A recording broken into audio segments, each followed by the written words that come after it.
ദൈവത്തിൻ്റെ അതിപരിശുദ്ധമായ നാമം ഈ സമയത്ത് വാഴ്ത്തപ്പെടുമാറാകട്ടെ. കർത്താവ് യേശുക്രിസ്തുവിൻ്റെ മടങ്ങിവരവും നമ്മുടെ പ്രത്യാശയും എന്നുള്ള വിഷയമാണല്ലോ കഴിഞ്ഞ ആഴ്ച നാം പഠിക്കുവാനായിട്ട് തുടങ്ങിയത്.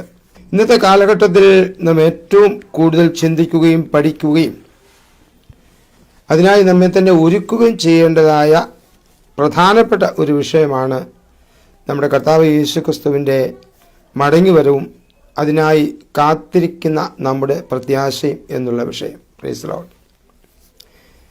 ഇത് ഞാൻ പറയാതെ തന്നെ ശ്രമിക്കുന്ന എല്ലാവർക്കും മനസ്സിലാക്കാൻ കഴിയുന്ന ഒരു യാഥാർത്ഥ്യമാണ്. സ്തോത്രം. കർത്താവിൻ്റെ വരവിനെ ത്വരിതപ്പെടുത്തുവാനും അത് എത്രയും പെട്ടെന്ന് തന്നെ വരുമെന്ന് വിളിച്ചറിയിക്കുന്ന രീതിയിൽ നമ്മെ ആശങ്കയുളവാക്കുന്നതും ഭയപ്പെടുത്തുന്നതുമായ അനേക സംഭവ വികാസങ്ങൾ നമുക്ക് ചുറ്റും നടമാടിക്കൊണ്ടിരിക്കുന്നു. ഓരോ ദിവസവും നമ്മൾ കാണുകയും കേൾക്കുകയും ചെയ്യുന്നു എന്ന് നമുക്കറിയാമല്ലോ.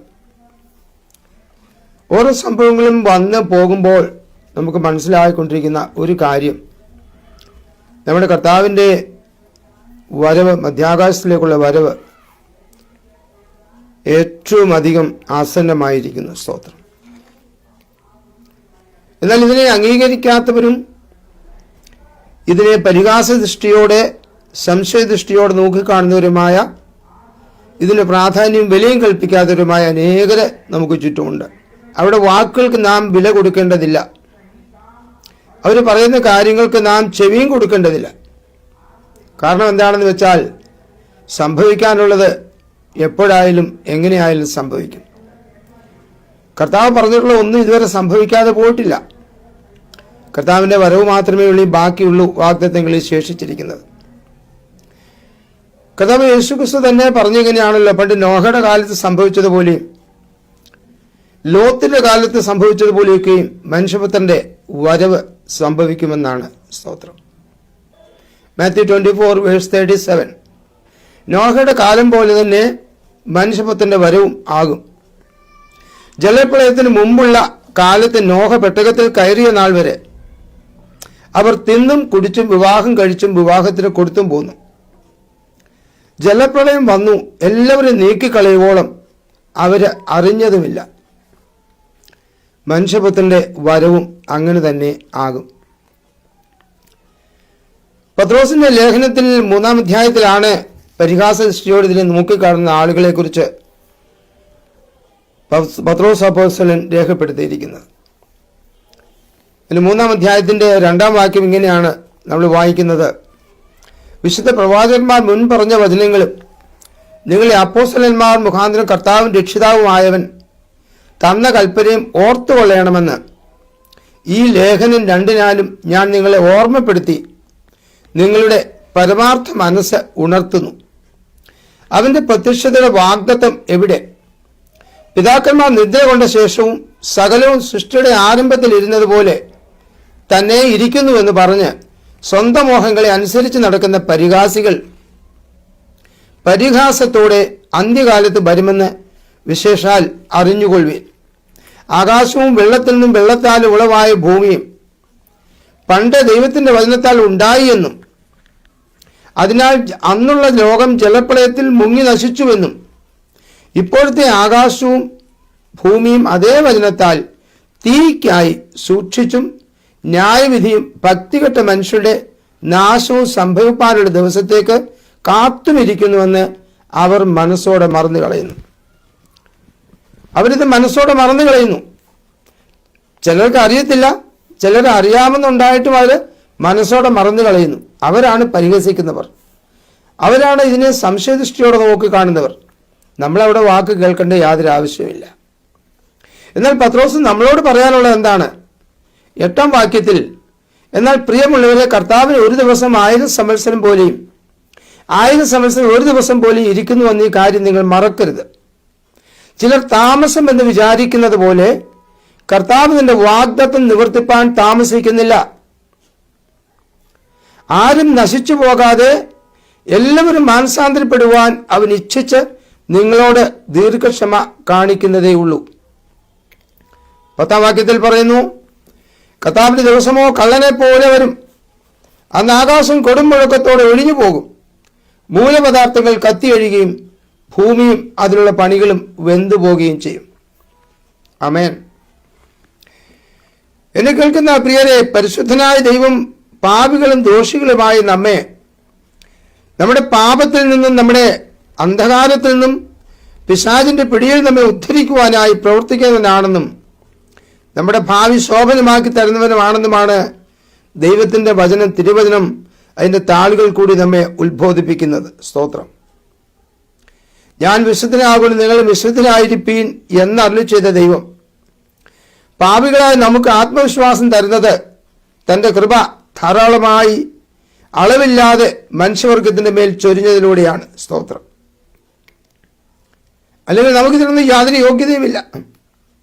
പാപത്തിൽ ജീവിച്ചിരുന്ന നമുക്ക്, സങ്കീർത്തനത്തിൽ നാം കാണുന്നത് പോലെ, 40-ാം സങ്കീർത്തനത്തിൽ കാണുന്നത് പോലെ ആഴമേറിയ കുഴിയിലും കൊഴിഞ്ഞ ചേറ്റിലുമായിരുന്ന നമുക്ക് അത് രക്ഷപ്പെടുവാൻ നിർവാഹമില്ലാതെ നാം അതിനകത്ത് വീണ് എന്നേക്കുമായി നശിച്ചു പോകേണ്ടവരായിരുന്നുവെങ്കിലും കർത്താവ് അവിടേക്ക് ഇറങ്ങി വന്ന് ആ കുഴിയിൽ നമ്മെ വലിച്ച് പുറത്തെടുത്ത് നമ്മെ തൻ്റെ രക്തം കൊണ്ട് നന്നായി കഴുകി പാപങ്ങളെ ശുദ്ധീകരിച്ച് നമ്മെ നീതീകരിച്ച് തൻ്റെ മക്കളാക്കി തീർത്ത് കർത്താവിൻ്റെ ഉറപ്പുള്ള പാറമേൽ നമ്മെ നിർത്തി നമ്മുടെ ഗമനത്തെ സ്ഥിരമാക്കി നമ്മുടെ വായിൽ പുതിയ ഒരു പാട്ട് തന്നു. അപ്പോൾ കൃപയും സുവിശേഷവും ഒരുമിച്ചാണ് കടന്നു വന്നത്. ഈ കൃപ എന്ന് പറയുന്നത് കർത്താവായ യേശുക്രിസ്തുവാണ്. യോഹന്നാന്റെ സുവിശേഷം 1-ാം അധ്യായത്തിൽ മോശ മുഖാന്തരം ന്യായപ്രമാണം വന്നു, എന്നാൽ യേശുക്രിസ്തു മുഖാന്തരം കൃപയും സത്യവും വന്നു എന്ന് നാം കാണുന്നു. അപ്പോൾ ഈ കൃപ ചൊരിഞ്ഞതിലൂടെയാണ് സുവിശേഷം നമുക്ക് ലഭ്യമായത്.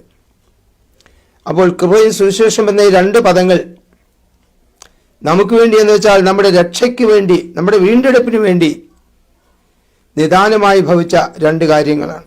സ്തോത്രം. ഇത് വാസ്തവത്തിൽ ദൈവം തൻ്റെ മഹാസ്നേഹം നമ്മുടെ മേൽ പകർന്നതിനാലാണ് എന്നത് സുവ്യക്തമായ ഒരു കാര്യമാണ്. ഇന്ന് പ്രത്യാശയെക്കുറിച്ച് നിങ്ങളോട് പറയുവാനായിട്ടാണ് ദൈവത്തിൻ്റെ ആത്മാവ് എന്നെ പ്രേരിപ്പിക്കുന്നത്. ഈ പ്രത്യാശയെ നാം വിളിക്കുന്നത് ഭാഗ്യകരമായ പ്രത്യാശ എന്നാണ്. It is a blessed hope. നമ്മുടെ രക്ഷയുടെയും വീണ്ടെടുപ്പിൻ്റെയും അന്തിമ ഘട്ടം എന്ന് പറയുന്നത് കർത്താവ് യേശുക്രിസ്തുവിൻ്റെ മടങ്ങിവരവാണ്. കർത്താവ് യേശുക്രിസ്തുവിൻ്റെ ഈ മടങ്ങിവരവിനായി നാം പ്രത്യാശയോടെ കാത്തിരിക്കണമെന്നാണല്ലോ ഈ തിരുവചന പഠനത്തിലൂടെ നാം ആഗ്രഹിക്കുന്നത്. ഈ പ്രത്യാശയെക്കുറിച്ച് ഇന്ന് ചില കാര്യങ്ങൾ ഗ്രഹിക്കാമെന്ന് ഞാൻ ആഗ്രഹിക്കുകയാണ്. അതിനെ കർത്താവിൽ എന്നെ തന്നെ ശരണപ്പെടുത്തുന്നു.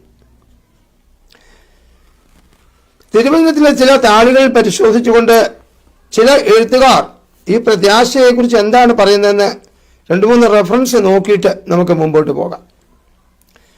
ഉദാഹരണമായി ധന്യനായ പൗലോസ് അപ്പോസ്തലൻ ഈ പ്രത്യാശയെക്കുറിച്ച് പറയുന്ന കാര്യങ്ങളാണ് നമ്മുടെ കുറിവാക്യമായി കഴിഞ്ഞ ആഴ്ച നാം വായിച്ചത്. ഇന്ന് നമ്മുടെ കുറിവാക്യം അത് തന്നെയാണ്. ഞാൻ ആദ്യം വായിച്ചില്ല എന്ന് മാത്രമേ ഉള്ളൂ. അതാണ് റോമാലേഖനം 8-ാം അധ്യായത്തിൻ്റെ 24-25. The book of Romans chapter 8 verse 24 and 25. പ്രത്യാശയല്ലല്ലോ നാം രക്ഷിക്കപ്പെട്ടിരിക്കുന്നത്. കാണുന്ന പ്രത്യാശയോ പ്രത്യാശയല്ല. ഒരുത്തൻ കാണുന്നതിനായി ഇനി പ്രത്യാശിക്കുന്നത് എന്തിന്? നാം കാണാത്തതിനായി പ്രത്യാശിക്കുന്നുവെങ്കിലോ അതിനായി ക്ഷമയോടെ കാത്തിരിക്കുന്നു. എബ്രായ ലേഖന കർത്താവ് എഴുതിയിരിക്കുന്നത് പ്രത്യാശയുടെ പൂർണ്ണ നിശ്ചയം നമ്മൾ പ്രാപിക്കണമെന്നാണ്. Hebrews 6:11, എബ്രായർ 6:11. എന്നാൽ നിങ്ങൾ ഓരോരുത്തരും പ്രത്യാശയുടെ പൂർണ്ണ നിശ്ചയം പ്രാപിപ്പാൻ അവസാനത്തോളം ഒരുപോലെ ഉത്സാഹം കാണിക്കണമെന്ന് ഞങ്ങൾ ആഗ്രഹിക്കുന്നു.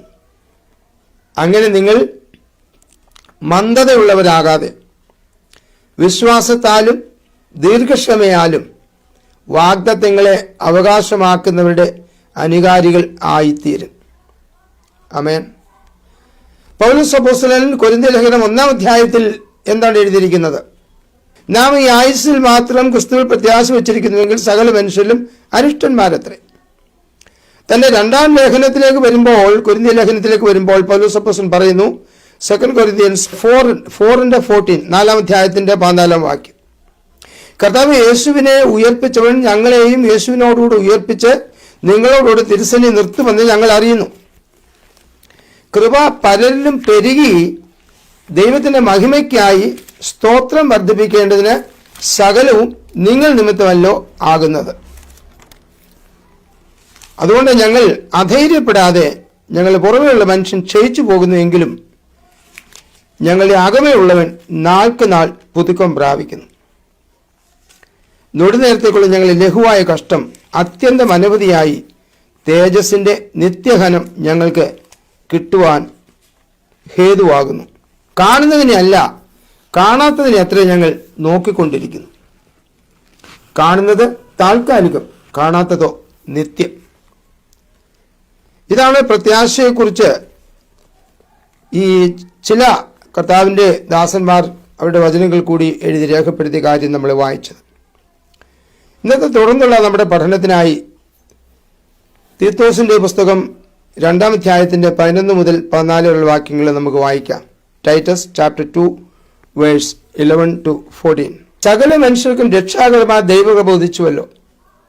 നാം ഭാഗ്യകരമായ പ്രത്യാശയ്ക്കായിട്ടും മഹാദൈവം നമ്മുടെ രക്ഷിതാവായ യേശുക്രിസ്തുവിന്റെ തേജസ്സിന്റെ പ്രത്യക്ഷതയ്ക്കായിട്ടും കാത്തുകൊണ്ട് ഭക്തികേടും പ്രപഞ്ചമോഹങ്ങളും വർജിച്ചിട്ട് ഈ ലോകത്തിൽ സുബോധത്തോടും നീതിയോടും ദൈവഭക്തിയോടും കൂടി ജീവിച്ചു പോരേണ്ടതിന് അത് നമ്മെ ശിക്ഷിച്ചു വളർത്തുന്നു.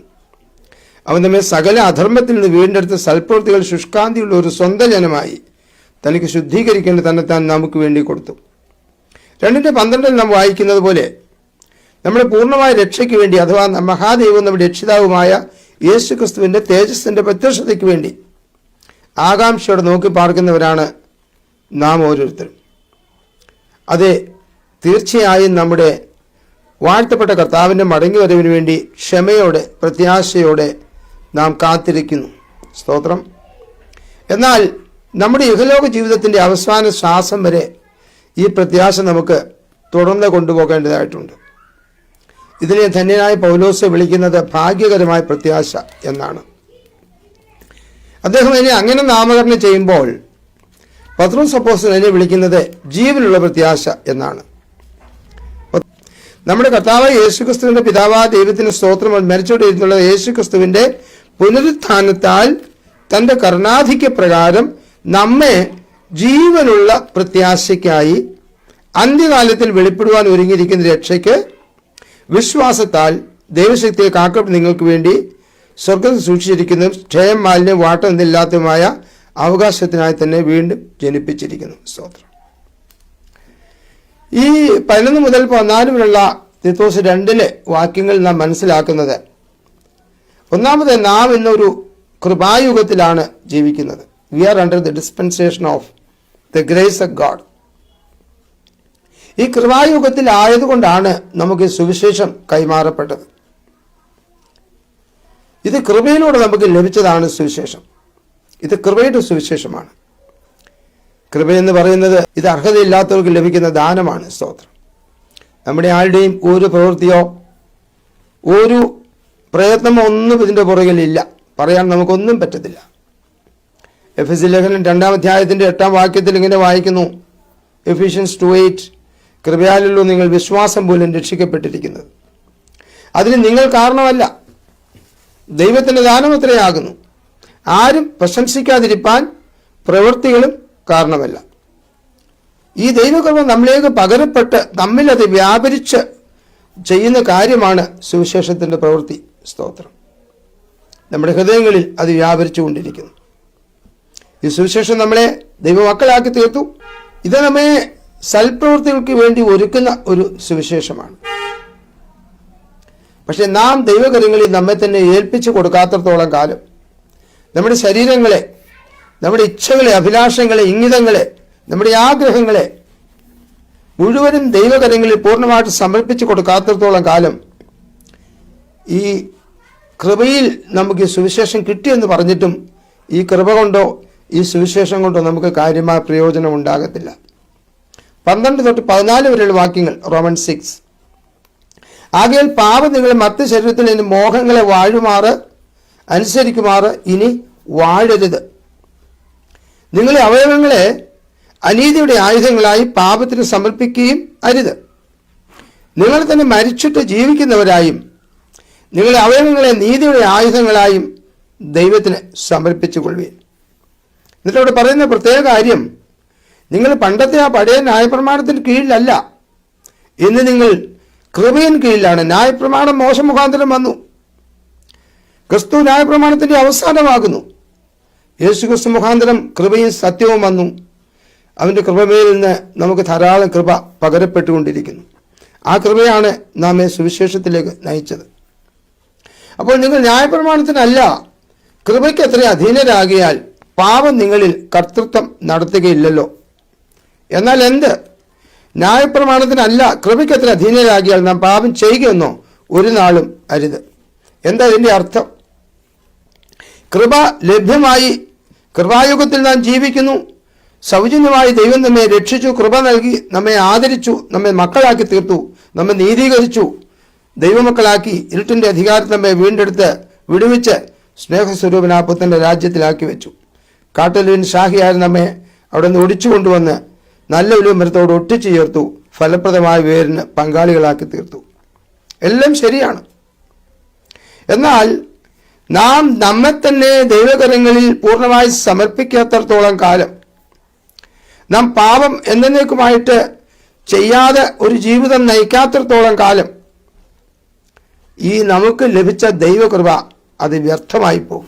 2 Corinthians 6 പൗലോസ് പറയുന്നത്, നിങ്ങൾക്ക് ദൈവത്തിൻ്റെ കൃപ ലഭിച്ചത് വ്യർത്ഥമായി തീരരുത് എന്ന് സഹപ്രവർത്തിക്കാരായി നിങ്ങളെ പ്രബോധിപ്പിക്കുന്നു. ദൈവത്തിൻ്റെ കൃപ ലഭിച്ചത് വ്യർത്ഥമായി തീരരുത്. Let it not be in vain. അപ്പോൾ ഒരു പാപം കൂടാതെ ഒരു ജീവിതത്തിനായി, ഒരു വിശുദ്ധ ജീവിതത്തിനായി, വേർപെട്ട ഒരു ജീവിതത്തിനായി നാം നമ്മെ തന്നെ ദൈവകരങ്ങളിൽ പൂർണ്ണമായി സമർപ്പിക്കാത്തോളം കാലം, അല്ലെങ്കിൽ സമർപ്പിക്കുന്നില്ല എങ്കിൽ ഈ ദൈവകൃപ അന്യമായി തന്നെ നമ്മുടെ ജീവിതത്തിൽ നമുക്ക് കിടക്കും. അത് നമുക്ക് പ്രയോജനം കാര്യമായിട്ട് ചെയ്യുകയില്ല. അപ്പം ദൈവകൃപ നമുക്ക് വ്യർത്ഥമായി തീരുവാൻ ഇടയായിത്തീരും. അതുകൊണ്ടാണ് കൊരിന്ത്യ സഭയിലെ വിശ്വാസികളോട് പൗലോസ് കൂടെ കൂടെ ഓർപ്പിക്കുന്ന ഒരു കാര്യം, അതിൻ്റെ 5-ാം അധ്യായത്തിൽ 2 കൊരിന്ത്യർ 5-ാം അധ്യായത്തിൽ നമ്മൾ വായിക്കുന്നത്, അതിൻ്റെ 14-15 വാക്യങ്ങളിൽ, ക്രിസ്തുവിൻ്റെ സ്നേഹം ഞങ്ങളെ നിർബന്ധിക്കുന്നു, എല്ലാവർക്കും വേണ്ടി ഒരുവൻ മരിച്ചിരിക്കെ എല്ലാവരും മരിച്ചു എന്നും, ജീവിക്കുന്നവർ ഇനി തങ്ങൾക്കായിട്ടല്ല തങ്ങൾക്ക് വേണ്ടി മരിച്ച ഉയർത്തവനായിട്ട് തന്നെ ജീവിക്കേണ്ടതിന് അവൻ എല്ലാവർക്കും വേണ്ടി മരിച്ചിരിക്കുന്നു എന്നും ഞങ്ങൾ നിർണയിച്ചിരിക്കുന്നു. അപ്പോൾ ജീവിക്കുന്നവർ ഇനി തങ്ങൾക്കായിട്ടല്ല, പിന്നെ ആർക്ക് വേണ്ടി ജീവിക്കണം? തങ്ങൾക്ക് വേണ്ടി മരിച്ച ഉയർത്തവനായ കർത്താവായ യേശു ക്രിസ്തുവിന് വേണ്ടി തന്നെ ജീവിക്കണം. സ്തോത്രം. അപ്പോൾ ഒന്നാമത്, നാം പഴയ നിയമയുഗത്തിലല്ല, നാം ജീവിക്കുന്നത് പുതിയ നിയമയുഗത്തിലാണ്. സ്തോത്രം. Since we are under the dispensation of grace, we have freedom. നമുക്ക് സൗജന്യമായി രക്ഷപ്പെടുവാൻ, ദൈവമക്കളായി തീരുവാൻ ദൈവം നമുക്ക് അവസരം നൽകി. രണ്ടാമതൊരു പോയിന്റ് ഇവിടെ പറയുന്നത്, the gospel of grace brings salvation to us. ഈ കൃപയുടെ സുവിശേഷം നമുക്ക് തന്നത് എന്താണ്? നമ്മുടെ രക്ഷയാണ്, നമ്മുടെ വീണ്ടെടുപ്പാണ്. ഇത് ആർക്കു വേണ്ടിയാണ്? എല്ലാവർക്കും, എല്ലാ പാപികളായിരിക്കുന്ന സകല മനുഷ്യവർഗത്തിനും വേണ്ടി ദൈവം നൽകിയതാണ് കൃപയുടെ സുവിശേഷം. എന്നാൽ ഒരിക്കൽ നാം ഈ സുവിശേഷം സ്വീകരിച്ച് രക്ഷിക്കപ്പെട്ടു കഴിഞ്ഞാൽ, ഈ ഗോസ്പല് അല്ലെങ്കിൽ ഈ കൃപ അല്ലെങ്കിൽ ഈ സുവിശേഷം ഇത് നമ്മുടെ ജീവിതത്തിൽ തുടർന്ന് വർക്ക് ചെയ്തുകൊണ്ടേയിരിക്കും. അതുകൊണ്ടാണല്ലോ പൗലോസ് ഫിലിപ്പി ലേഖനം 2-ാം അധ്യായത്തിൽ പറഞ്ഞത്, നിങ്ങളെ രക്ഷയ്ക്കായി പ്രവർത്തിപ്പീൻ, ഭയത്തോടും വിറയലോടും കൂടെ രക്ഷയ്ക്കായി പ്രവർത്തിപ്പീൻ. നമ്മുടെ രക്ഷ പൂർണ്ണമായിട്ടില്ല പ്രിയരെ. നമ്മുടെ ആത്മാവ് മാത്രമേ രക്ഷിക്കപ്പെട്ടിട്ടുള്ളൂ. നമ്മുടെ ശരീരത്തിൻ്റെ വീണ്ടെടുപ്പ് ഇനിയും ബാക്കിയുണ്ട്. അതുകൊണ്ട് ഈ ലോകത്തിൽ ജീവിക്കുന്നിടത്തോളം കാലം നാം ഈ കൃപയ്ക്ക് അധീനരായി തന്നെ തുടർന്നു പോകണം. ഈ സുവിശേഷത്തിൽ അനുസരിച്ച് തന്നെ മുമ്പോട്ട് നാം പോകേണ്ടത് ആവശ്യമാണ്. ആമേൻ.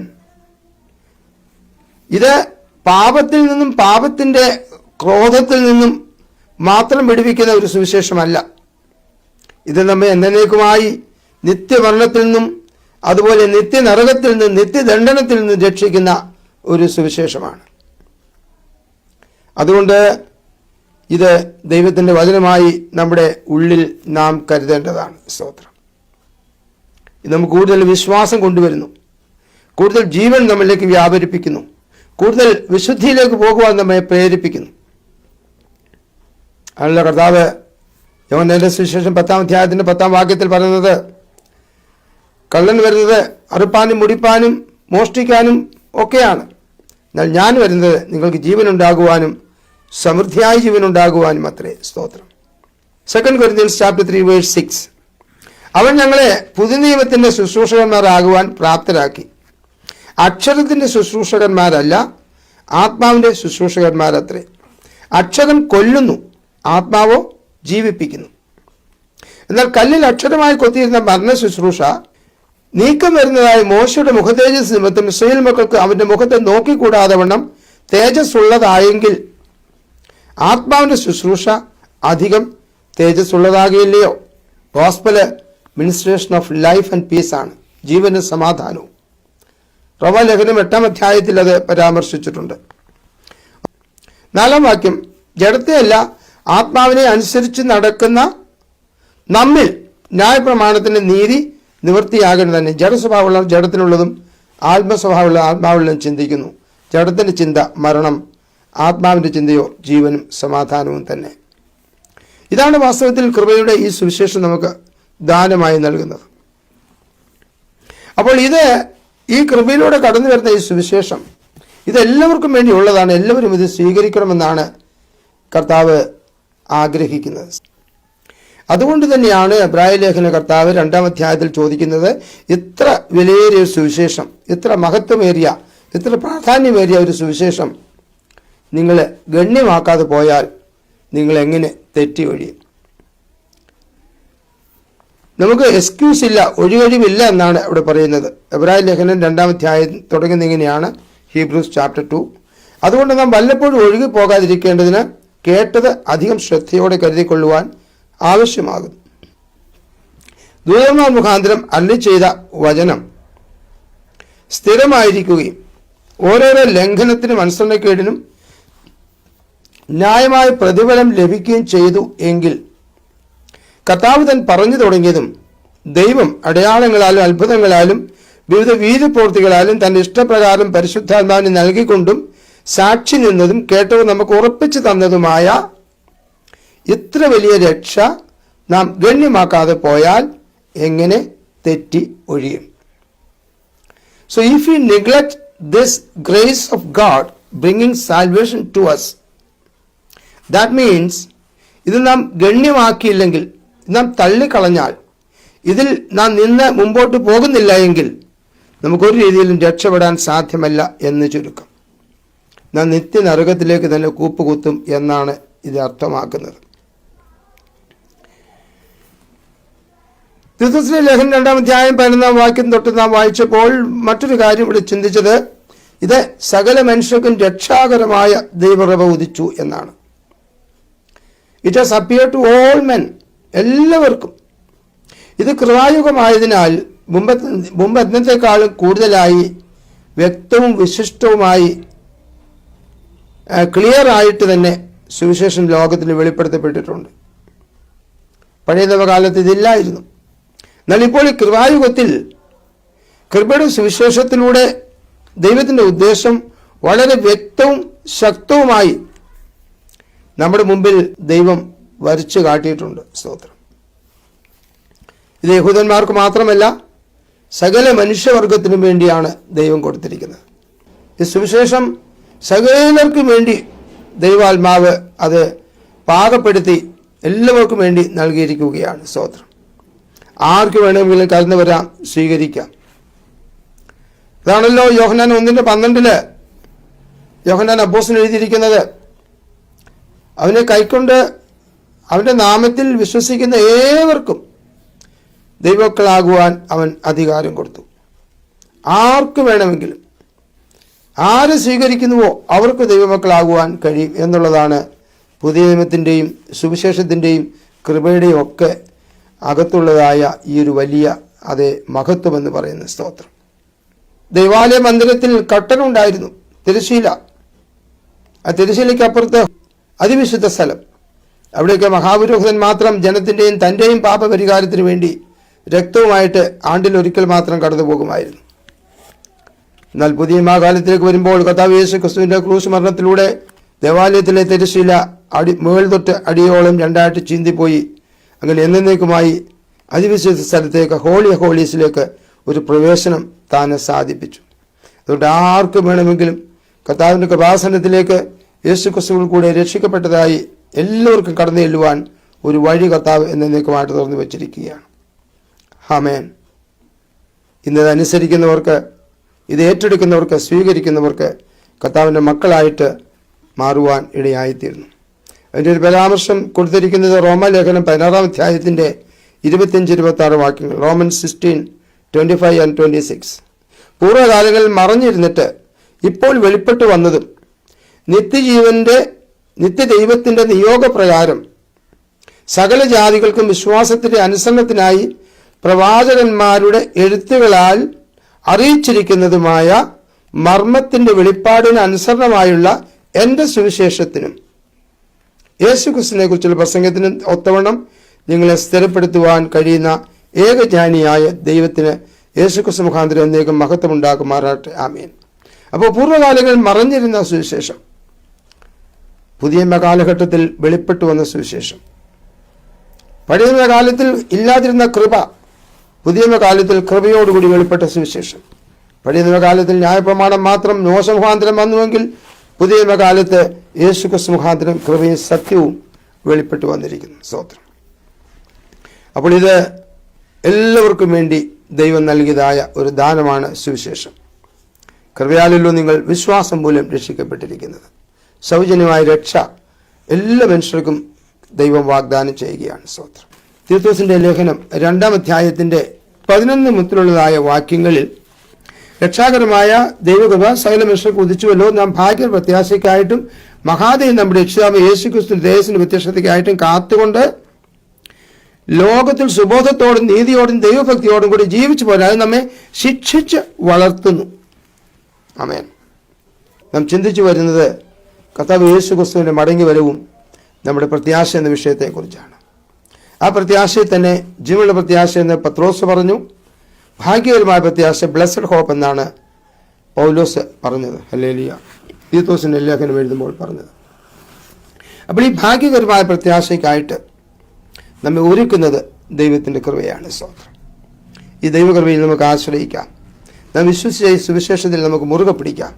സുവിശേഷത്തിൻ്റെ സത്യങ്ങളെ നമ്മുടെ ജീവിതത്തിൽ ഓരോ ദിവസം തോറും പാലിച്ച് നാം വളരെ അനുസരണത്തോടെ, വളരെയധികം വേർപാടോടും വിശുദ്ധിയോടും കൂടെ മുമ്പോട്ട് പോകുന്നുവെങ്കിൽ നാം ആ ഉദ്ദേശിച്ച സ്ഥലത്ത് നമുക്ക് എത്തിച്ചേരുവാനായിട്ട് സാധിക്കും. കാരണം നമ്മുടെ വിശ്വാസത്തിൻ്റെ അന്തമായ രക്ഷ എന്നാണ് പത്രോസ് അപ്പോസ്തലൻ പറഞ്ഞിരിക്കുന്നത്.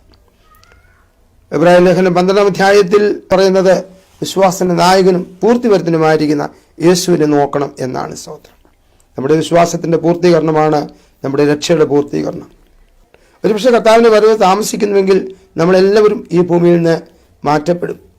ഒരുപക്ഷെ നാം ജീവിച്ചിരിക്കുമ്പോൾ തന്നെ കർത്താവ് വരികയാണെങ്കിൽ ആ അവസാന ശ്വാസം വരെ നമുക്ക് വേർപാടോടും വിശുദ്ധിയോടും കൂടെ കൃപയുടെ സുവിശേഷത്തിൽ നിന്നുകൊണ്ട് കർത്താവിൻ്റെ മടങ്ങി വരവിന് വേണ്ടി പ്രത്യാശയോട് ജീവിപ്പാൻ ദൈവം നമ്മെ സഹായിക്കട്ടെ.